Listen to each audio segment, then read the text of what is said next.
Hello, and welcome to the Heartbound Editing Podcast. This is episode 2 of the weekly Story Savvy series, where we tackle the 52 biggest self editing topics and tips to help you make your good story great as an aspiring author asks me, a developmental editor, all of the questions you've wanted to.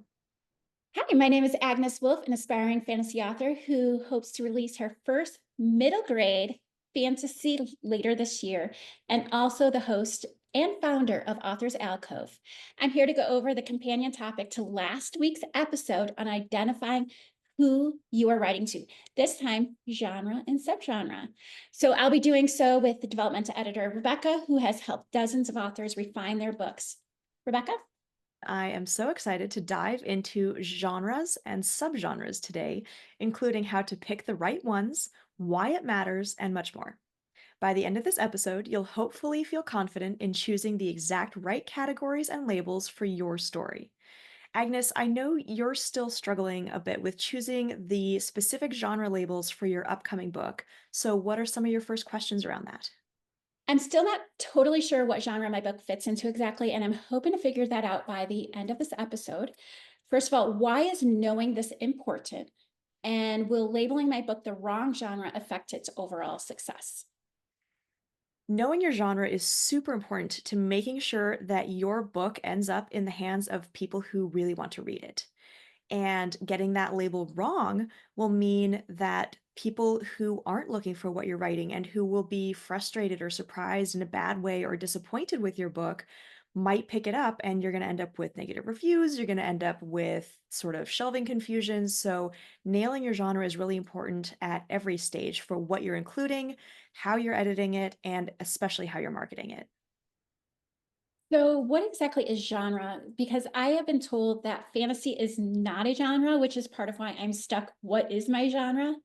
What would be considered a genre, and what would be considered a subgenre? So you are correct that fantasy is both a genre and not a genre. So let me explain a little bit about sort of setting genres and content genres. Fantasy is a setting genre, as would be historical. And that is just to say that this is sort of the reality that this story is taking place in, or the time that this story is taking place in. But a content genre is things like this is an action story, or a love story, or a mystery, or a police procedural. And the easiest way to tell the difference is if it's a setting genre, then you can tell any kind of story within that setting. You can tell fantasy romance, you can tell fantasy action, you could even do a fantasy police procedural. Same thing with historical, same thing with any of these setting genres. And a content genre is a kind of story that can be told in any setting. So, romance, action, all of those kind of things. And when you're picking genres, you often need to pick one of each. So if you're writing fantasy, which is one of the most popular right now, one of the most common setting genres, that's easy. You know that you've put anything in there that is not possible in reality, be that magic or dragons or vampires or whatever like that. But then you need to also decide what kind of story am I telling? And that answer is your content genre. I feel like you had more to that question. What am I forgetting here? Well, what was the subgenre? Like, Gotcha, gotcha. So within those overarching, you have the overarching setting genre of fantasy. A subgenre of that would be urban fantasy. So it's not just magic, it's magic in a modern tech city. Or you have high fantasy. So it's not just fantasy, it's fantasy in its own magical world that you have invented from the ground up. And then with the content genres, let's say you're writing romance. Romance is the umbrella genre, content genre. And within that, you have so many subgenres for that content. You can have dark romance, you can have mafia romance, you can have sweet, you can have small town, you can have spicy, you can have erotica. So it's basically your genre is this umbrella term that tells you the just the core of the setting or the content. And then your subgenres is just getting more specific from that. And you can have multiple subgenres in your book, in addition to having that one primary setting and that one primary content genre. and how can we know what all the genre options are? And like, is there a list out there somewhere? I'm sure that if you Googled it, you could find all kinds of lists. What I recommend if you're writing, first of all, if you're writing for yourself, this doesn't matter nearly as much. If you're just writing to have fun, you don't need to know your genre. You can write whatever the heck you want and it'll be delightful. But if you're writing for genre marketing or for literary awards, I recommend two resources. First of all is the Story Grid genre clover, and it's really fun because it helps you narrow down your sort of your structure, if it's an arch plot, which is what most, full-length novels are, if it's mini plot, if it's anti-plot, and then goes on from there to help you nail down your reality. So you've got reality, you've got fantasy, you've got a couple others in the mix, and then into the content genres, like, am I telling an action story? Am I telling a romance story? So that's a good resource for the writing and editing stages. It's not going to help you when you get to marketing. So for that, I recommend the Amazon.com Kindle bestseller lists because it is this wonderful little nested branch of genres. And I will be happy to provide a link to an example of this in the episode description, but you can look at each of the sort of steps up that the categories go through to get to wherever your niche is. And it might be something like dark romance nested within contemporary romance, nested within fiction, nested within women's fiction, and all of this kind of just sort of chain down. And if you can follow that chain to your niche, take a note of it, and that will help you just see what the different options are as you go up and down each layer in this process. So mine is fantasy, but it is not set in the present day and it's in a completely make-believe world. What type of fantasy would this be? So, like, what genre would that be? So going back to what we were talking about, you know that your umbrella setting genre is fantasy. So within that, if it's not urban, it's not modern, it's probably high fantasy. And that means that you have created a world where magic is just sort of accepted. Or it might be low fantasy, where the comparisons to reality, our reality that you and I are living in right now, are a lot closer, and magic is just sort of this background thing. So, in your story, how big is magic and is it generally known about? It's big. So I Okay, think it would be considered high fantasy. It has dragons and the dragons give power. So I think it'd be considered high. absolutely. I agree with that. So what if my book falls into several genres? How do I know which one is my main one? Great question. And we're definitely going to come back to this next week with knowing what's expected in a genre because how you make that choice is determining which genre or which subgenre that you have represented is the strongest. And you determine that by knowing if you're hitting all of the points for it, if you need to, add in missing scenes, missing obligatory moments, missing obligatory characters. So, how you decide which is the primary, because most books have a little bit of at least two or three, but how you decide the primary is just which one is sort of front and center. And that can be hard to see in your own work. I know when I started writing novels, that was one of the things that I really struggled with and needed to get outside perspective on was just, I don't know if I'm writing fantasy with romance or romance with fantasy. So, deciding that based on the genre research that you do into what you think might be your strongest is definitely half that answer, and the other half is getting outside feedback. How do I check that I made the right choice or chose an accurate genre descriptor? You do this by researching other books that you think are going to be like your book and then seeing if they actually are. And again, we're going to get into this sort of comp research, and comp is either comparative or competition, depending on how you want to look at it. But reading extensively in your genre and reading information about your genre and just making sure objectively as objectively as you can separating your emotional connection from it, seeing that your if your book actually matches those expectations and matches what people will be looking for if they go looking for your book by the genre that you've chosen. So what happens if we pick the wrong genre? like I'd said earlier, I don't remember if it was last week or earlier in this episode, you get people who are not wanting that book reading that book.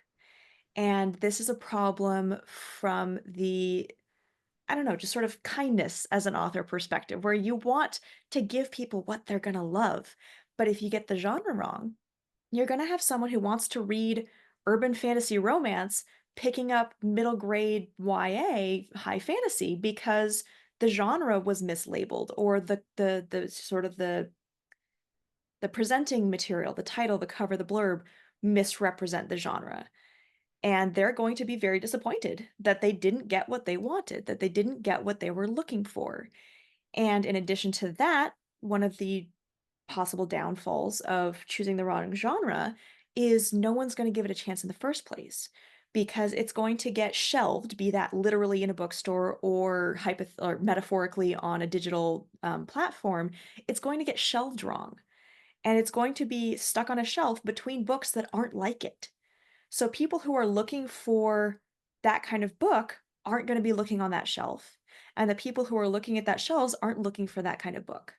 So knowing your genre and getting it right is going to prevent you from those downfalls of either disappointing the reader or not having them give it a chance in the first place. I remember an example of when I talked to you about a particular book, you saw that the cover and the description seemed like dark fantasy, and you're a romantasy writer, Yeah. and this was a romantasy book, but you were expecting dark fantasy, and I know that caused a lot of distraction when you went to read it. And so, Yes. like, even with people who love a particular genre, it still can, if the misleading can cause somebody to falter. Absolutely, and I'm so glad you brought that up. I'd actually forgotten about that, but that was one of the books that we reviewed on Author's Alcove, and you're absolutely right. I spent the entire book just kind of going, okay, when's it gonna get dark? I spent the entire book braced for something that never happened. I spent the entire book waiting and just sort of anticipating this nugget that had been promised by the cover that never showed up. And you're absolutely right. I'm so glad you mentioned that. That is definitely one of the downsides of not nailing your genre promise. So, on the flip side, when does genre not matter? So, genre doesn't matter when you're drafting. And I know that might sound like I'm contradicting myself, but you can't be overthinking what you're writing while you're writing it. Like I said in last week's episode, the goal has to be just getting the book done. Done is done is God. And so when you should be thinking about genre is when you're planning. So this can be, if you're a pantser, just thinking about what that the chapter you're going to write that day is going to be. If you're a planner like me, it's going to be outlining the entire book before you get going. So thinking about genre and planning, absolutely thinking about genre and self-editing and taking feedback from editors, even picking your editors. Genre matters. And it matters a ton in publishing, but genre does not matter when you're just trying to get the book done. And it shouldn't matter too much when you're getting into how you're actually telling the story. That should depend a lot more on audience, like we talked about last week. That's dependent on the exact person sitting across the table from you. That's who you're telling the story to. That's how you're telling the story. Genre dictates what's in the story, but it should not have that much impact on how you're telling it. So I do know we need to wrap up, but I do want to ask one last question. Fantasy is a very broad genre. There are dark fantasy, romantasy, urban, epic, among just a few. What are some things that all fantasy readers would expect, and what things are unique to each? So going back to that idea of genre versus subgenre, the only expectation for fantasy is that there is magic. And that is super easy to meet that expectation. So knowing what other expectations people have is going to depend on how you nail down your subgenre and your subgenre and your secondary subgenre and all of that fun stuff, which again, I recommend either StoryGrid or the Amazon Kindle categories for seeing what those options are and getting an idea for what the sort of what that field looks like. So having magic is the only expectation for fantasy, And then going down to subcategories, you might be writing romantic fantasy, which is my wheelhouse. In that situation, you are expected to also meet romance expectations. If you're writing middle grade, then you need to know what's expected in specifically high fantasy, which we established yours is, middle grade, and dragon books, because dragon stories have their own set of expectations. So, how to know what's expected? You have to know your subgenres as well as your overarching umbrella genre. And we're going to go a lot deeper into that next week when we talk about not only knowing your genre, which was this week's topic, but using your genre as well.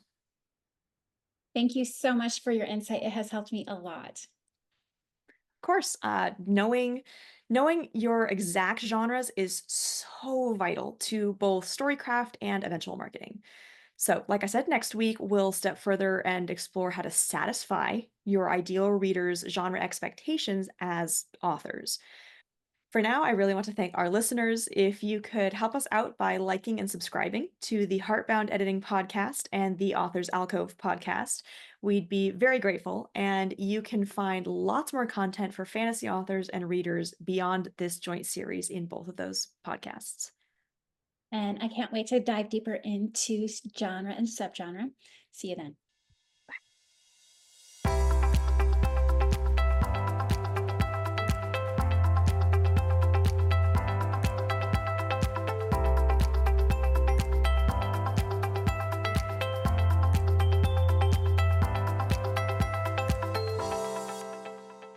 Thank you so much for listening to the Heartbound Editing Podcast. I look forward to bringing you more content to help you make a good story great so it can change lives and change your world. Follow along to hear more or visit my website linked in the description to learn how I can help you and your story to flourish. See you next time.